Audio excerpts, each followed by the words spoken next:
What up, everybody? I hope all is well. It's about that time again. Mock draft for the Atlanta Falcons. Also on top of that, too, if you like what you see here, comment, of course, subscribe, like it, actually like the video, stuff like that. Also, if you're a Falcons fan, I actually enjoyed y'all's mock a lot. I'm enjoying a lot of the teams in the draft like that. Between that from 8 all the way to 14. I'm actually enjoying y'all's mocks, doing y'all's mocks. It's actually kind of fun. But for the most part, this is no trades. The next video I put out will be fun because I do like the trades for Atlanta. I like where you guys are at specifically, and especially too, you might get more picks if Calvin Ridley gets signed to the Jags, so that's even better for y'all. But more or less, let me go ahead and dive in. That's what you came for, not to care about what my opinions are, but let's go ahead and dive in. I do live in the Atlanta area, so if you see me in the street, remember, you don't know. That's that T.I. song. Yeah. But anyways, all right. So let's go ahead and dive in. Number 8, first of all, Jared Verse, edge rusher. I think that's something that you guys need right off the rip. A lot of you are going to be like, whoa, well, we should go quarterback. All the good quarterbacks are going to be gone. I wouldn't even try to trade up. This is a no trade, so I won't even tell you the scenario. We'll leave that alone. But for now, Jared Verse, edge rusher, rebuild that defense, get it right. Raheem Morris is going to be perfectly fine with that defense. On the other side of the ball, definitely at pick 43, Xavier Leggett out of South Carolina. That gives Drake London there's basically a space to operate on the whole side. Then you've got Xavier Leggett on the other side. You just get just another receiver. That's just something right there to help out.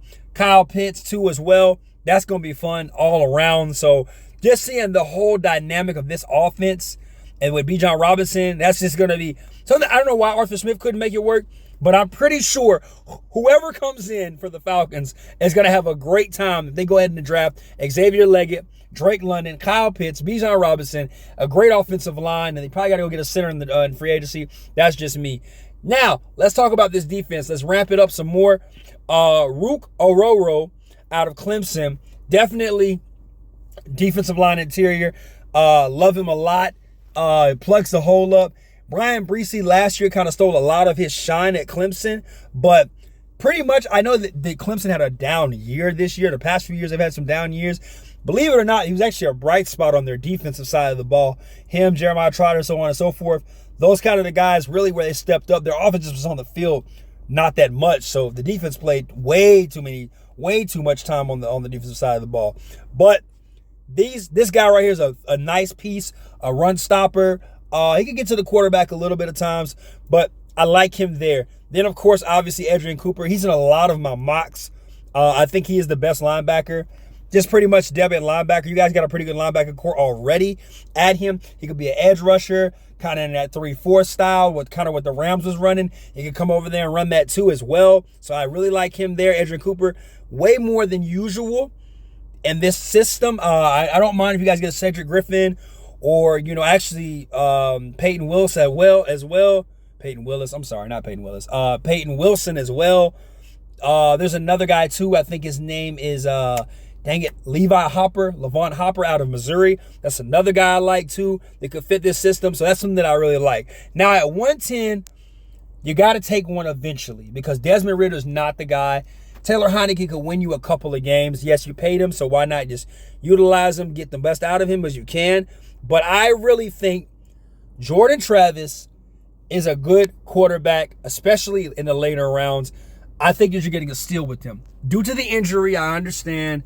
I know it was a freak injury that happened to him. It's very rare. Stuff like that happens in NCAA players, stuff like that. But this is something where I actually like Jordan Travis on a lot of levels and reasons.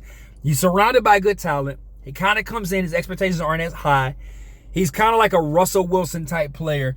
He can just pretty much play really, really effectively and well. He's actually taller than Russell Wilson, so he's not like a Russell Wilson. He's taller. But leader of Florida State, all he does is win.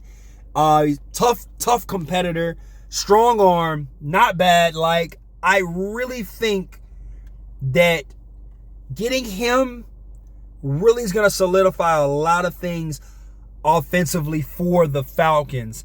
I don't expect him to come in and win the job right away. Of course, obviously, he's got to play through the race, but he better than does. off of just him being on this roster, he's already better than Desmond Ridder. I can already tell you that.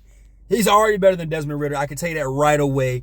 The Taylor Heineke matchup might be the one-on-one that's probably going to be the more of an issue. Tyreek Smith out of Georgia, straight, strong safety that could just knocking people out. He's going to help out in that secondary, which is really good for them too on top of that. So that's just adding more depth to this defense, giving Raheem a lot of playful stuff to deal with. And we're going to round it out here with Dylan Holker out of Colorado State University. I know you're saying, okay, we got a tight end with Kyle Pitts, right? I don't know if Kyle Pitts is going to stay or he's going to leave. They're going to sign him, but doesn't really know. They could trade him, so on and so forth. But they keep him. 2 tight end set, Aaron Hernandez, besides the crazy nonsense, and Gronk. I just see that system working. And on top of that, Dylan Holker's a great blocking tight end too on top of that. Good hands. Great hands, by the way. I don't know if you guys watched him in the Colorado versus Colorado State game, which was a classic, of course, obviously. But there's also another type of game I wanted y'all to watch him too, against the Air Force. I know Air Force is not really that good of a team, but there's also Wyoming as well. And then also his BYU tape shows him that he played ball as well too. So, it's a lot of tape on this guy that I think that is not getting enough justice, this due. But he can play some really good football, believe it or not. So really rounding it out, Jared Verse to help out the defensive line on the edge. Xavier Leggett, just depth at wide receiver. Plus on top of that, he's a special player. He actually might be a bigger playmaker than Drake London, just however you determine to use him in that offense. Aruka out of Clemson, D-line once again. You can never have enough of that. Giving pressure and creating pressure, getting to the quarterback, also stopping the run. That helps out. Edgerrin Cooper covering the flats, kind of depth at linebacker. Good pick there, solid. Jordan Travis again, quarterback who I think is going to be a potential starter for the Falcons if you do draft him. Cheap, kind of like a Brock Purdy type, but a little bit faster, stronger, better game than him from what I've seen. He's better than Desmond Ridder right off rip, so that solidifies it even more. Tyreek Smith, once again, I just love the way this guy plays. Physical, fits Raheem's style of play. That's what I like. And Dylan Holker, just like I said, another tight end, more so depth. So if Kyle Pitts does get traded or gets moved off, obviously he's going to be, the guy that's going forward. But I just like him because he can catch. He's just really good at route running, and he can block. He's physical. That being said, hey, dive in the comments. This was a short, quick video. I like it, but the better video's coming. Don't worry about it, guys. Peace.